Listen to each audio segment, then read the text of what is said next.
Today we'll start about our dear friend Ahankar.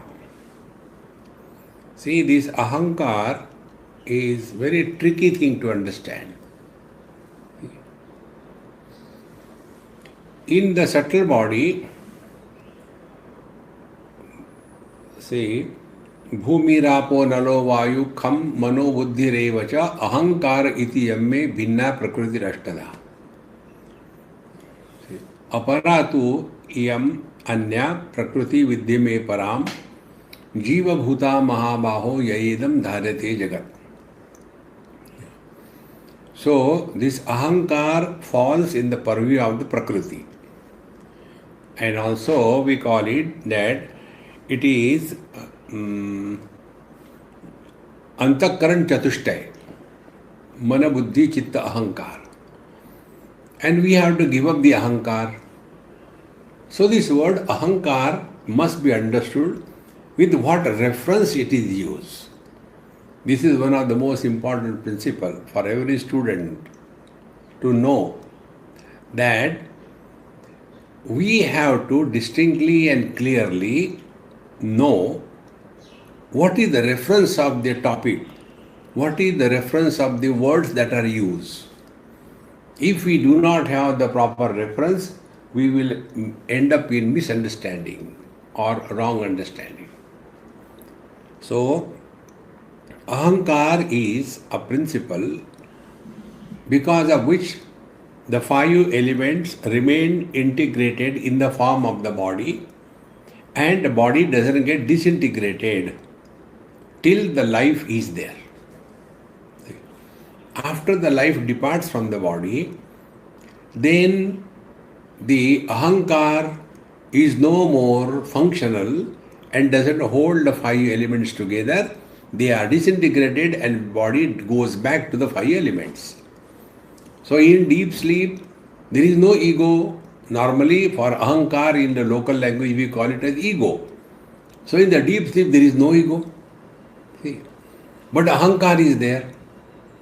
And this ahankar in the deep sleep is able to maintain all the functions of the body. The body doesn't die. See? So this is one understanding of ahankar. So we should not have wrong understanding when we are told, give up ahankar. Now the second meaning of ahankar is, which is popularly used, or in English we call it ego. See? Now what is the ego? Ego is conditioned expression of the infinite. See? That is the ego. Now this ego we have to understand. Consciousness expresses through the subtle body as life, and therefore there is identification with the body. Now this is just happening, you cannot change it. Like the reflection happens in the mirror, we cannot stop it. In the same manner, when life is expressing through the body, the identification with the body will happen. And thereafter, a notion comes that only this body I am, other bodies I am not. See, if the understanding is, there are 10 mirrors, and in front of the 10 mirrors we are sitting, so we have 10 reflections, and if we have this wrong notion that only this reflection is my reflection and others are not my reflection, then we are slowly getting lost in the ego. See? This is the second understanding of ahankar. So, first ahankar is a natural state. Reflection in the mirror is natural. Getting identified with the body, with the life is expressing through the body is natural. Then the second thing, only this reflection in the mirror is mine, others is not mine, then the wrong understanding of ahankar begins. And this wrong understanding of the ahankar, that this body alone I am, other bodies I am not, the division I versus not I is created.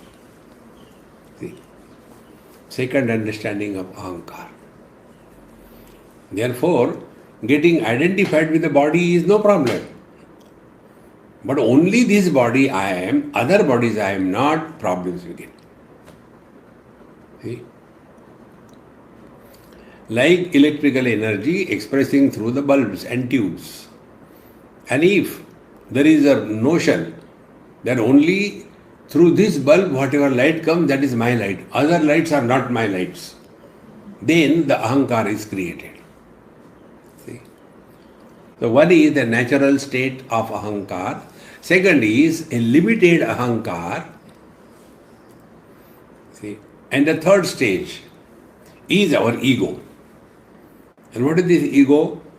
The second Ahankara carrying the burden of the total past and living only within the limits of those experiences and considering that to be real, that is the ego. So three understandings of Ahankara.